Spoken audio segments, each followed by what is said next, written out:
So one has to understand that today's message is that we inculcate purity. We should not cheat others. It is easy to cheat, but we should inculcate purity within ourselves as a matter of our own achievement, as our own decoration, as our own beauty, and not just because it's a laborious thing or it is a very hard thing, not like that. It should be achieved with great pleasure and happiness. How do we like to have a bath and to be clean and to be presentable?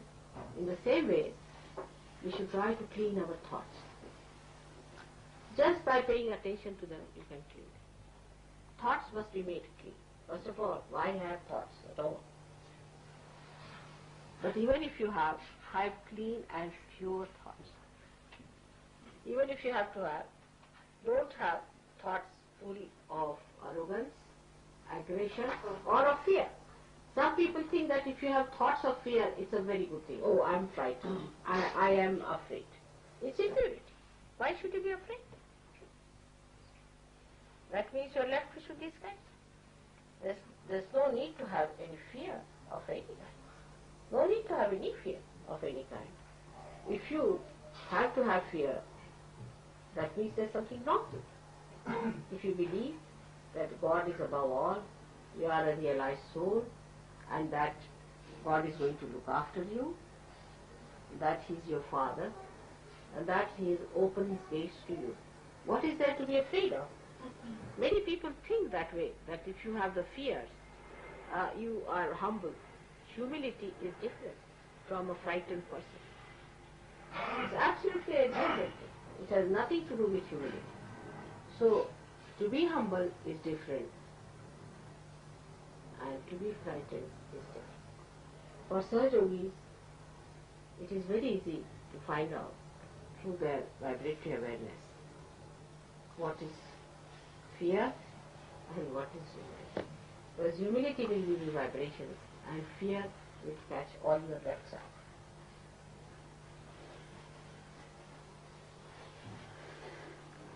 So, our purification of our mind comes through certain methods of understanding ourselves. First of the understanding one has to have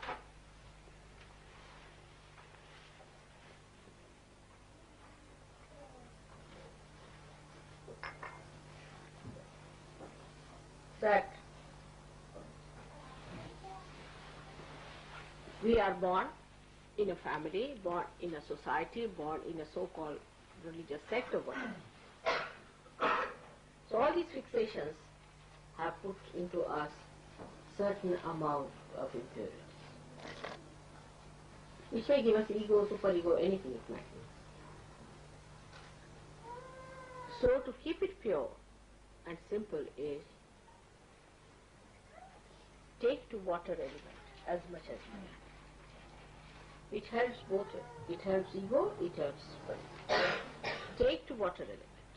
And that is what Lakshmi is. Lakshmi is the one that gives you the Mahalakshmi Tattva. From the Lakshmi only the Mahalakshmi's principle comes in. And this is after the purification through the Lakshmi process. Christ has said, if you want, I can give you gold bars. You can live with it. But those who love me will only enter into the kingdom of God. And I will eat with them. Means those who are pure only I will eat with them. I will not eat with people who are impure. He was so, all the incarnations are aware of it, that they have to be with the pure people and they have to help the pure people. But he so clearly said it, that if you want Lakshmi, you can have it. That's money. But that's not Mahalakshmi. So from Lakshmi to Mahalakshmi state. You have already got your realization, you do not know how much you have got it already. You are already having the Mahalakshmi principle.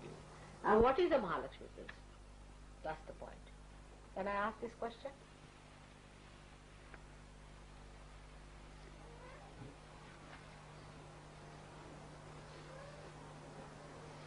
What is the Mahalakshmi principle within you? Desire for the spirit. Desire for the spirit. No, but you have a power. You have got Mahalakshmi's powers within you. Do you know that?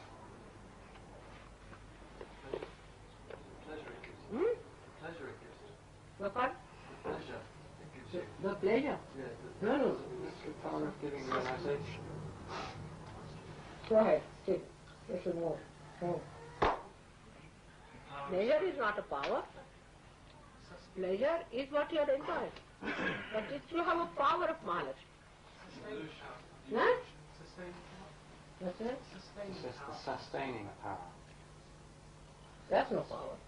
The power of studying the Bible. Power means you have that power to do something. Redemption. The power to spread sahajayogi. Huh? The power to spread sahajayogi. That's the other way. Particular one. Deep realization.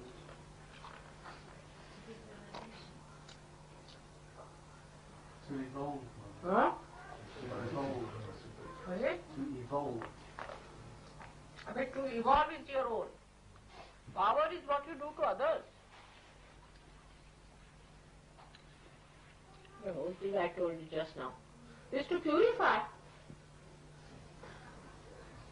You have the power to purify. How do you cure people? By purifying them? Alright?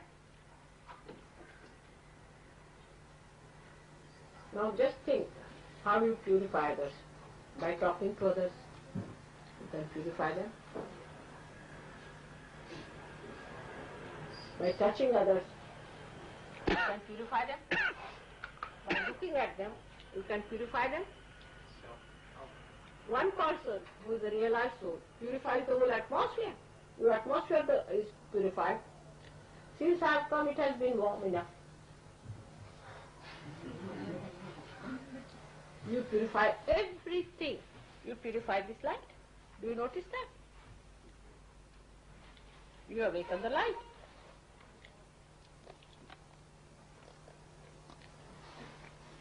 Now what other powers you have?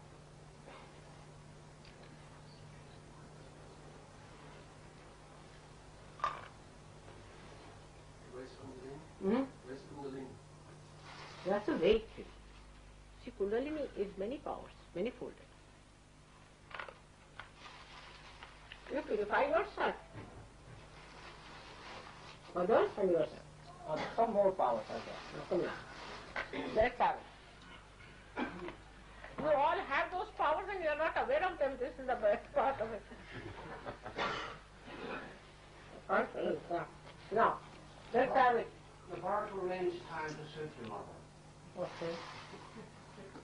Power to arrange Power over time. Huh? Arranging time to suit yourself. So that's not the power of Mahalakshmi. That's another one I'll tell you. Who does that?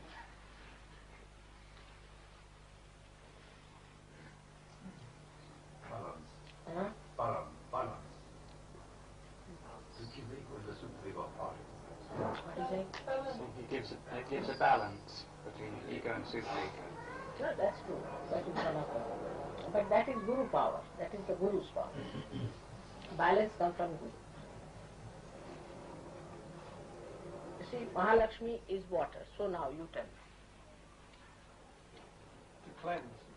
That's a done now. One cleansing is done. Now what else water does? Cleanse the soul. Huh? To satisfy.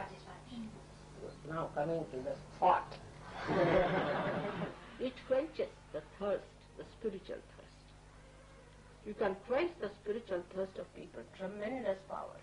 Because when you give realization, that the seeking is over. Alright? Then another one. Now come along. What are the powers? Think of the water. Nourishment. Nourish. You give spiritual nourishment to people through your power. Even if you are standing there, you are nourishing others.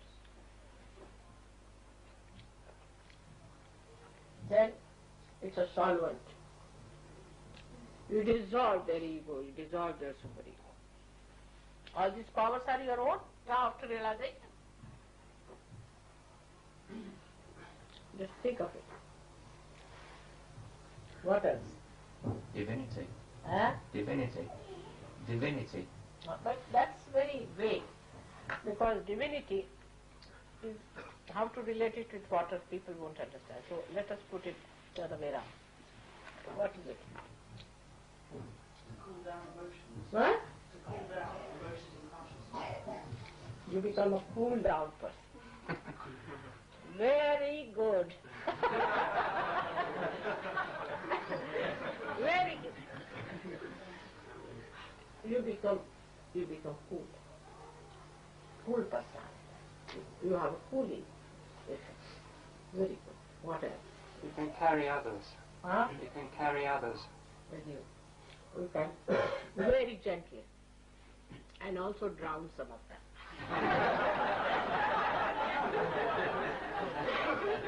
Drown into the love, into the ocean. Alright?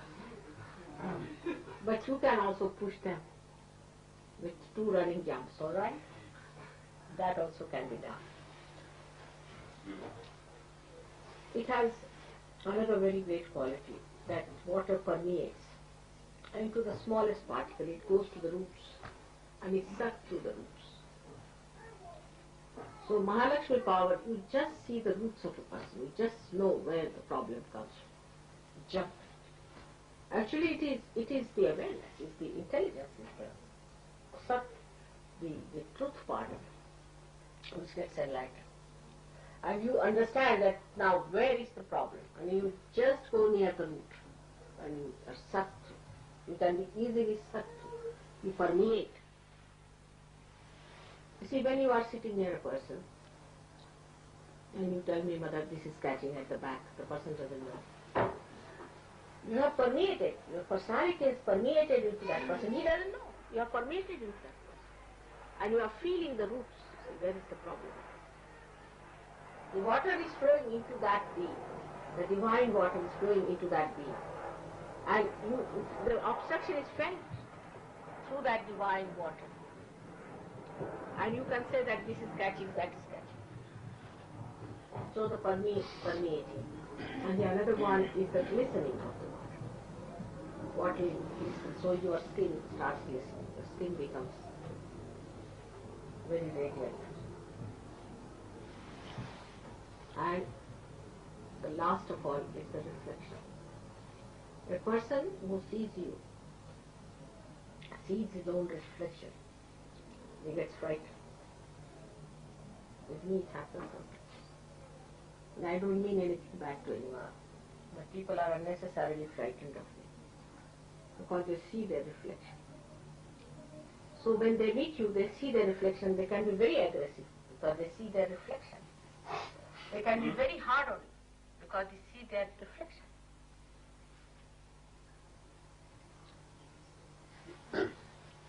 And if it is clear-cut water, then you see the depth of the person. If you are clear-cut sahajayogi, they feel the depth, clean, and they can see through the spirit shine. These are the qualities of water. Within us, the more of that, I would say, especially in my body, the water acts as a buffer to protect the chakra. If I don't have water in the body, then I may have problem. So it acts as a buffer. Also, it suits your epithelial cells, you can say, it suits your linings. You see, If there's no moisture, you feel all these sinus troubles and all that. It suits everyone. And there are other types of powers of water which we know of. That when it comes out of your eyes, it expresses your compassion, your love, your emotions. That's the only thing out of all the elements which expresses emotion. Water power, I mean. Water has other qualities also, which physics people know, hydrostatics. It has the pressure. It has a pressure. And a person who exists like a sahajayogi will definitely put a pressure on others. He will not aggress, but there will be a pressure and pressure. And another person, if he receives it, then he gets the advantage of it. But if he does not receive it, then he feels pressurized and he feels a little bit dominated. Your neighbors, your family people, in the beginning will feel, there's a pressure because the body achieves a kind of a weight. And that's how the Guru Tattva is formed out of it. And if there is salt, that's Guru principle, then the weight is even more. So today, for water, should really know that water is a very holy thing, and in our pujas also we use. Especially this thing signifies the Kundalini. That means the Kundalini is the water jar or the carrier, the Aquarius. And this is the age of the Aquarius. So how important is water? And the water is the carrier of divine love. It's the best carrier. And this is the time of the Aquarius, means the Kundalini is made of divine water. So the whole idea of celebrating today the Lakshmi's Day is to understand that in us she has become a Mahalakshmi. And by that we have so many powers, of which we are not aware. I mean, we do not know also that we are realized. So some of us do not know. And that we have those powers within us, that we can permeate into others. We can project our personality onto others. We can find out what's wrong with them. We can find out about ourselves. We can go into ourselves. We can go into our permeation is like water is going, flowing all the time. And this is a very important thing, that we should be aware of our powers that we have achieved. Then we start respecting ourselves. Then the Raja Lakshmi comes in, and then the Graha Lakshmi comes in, and everything comes with it when we become aware of what we have achieved, of our self-esteem.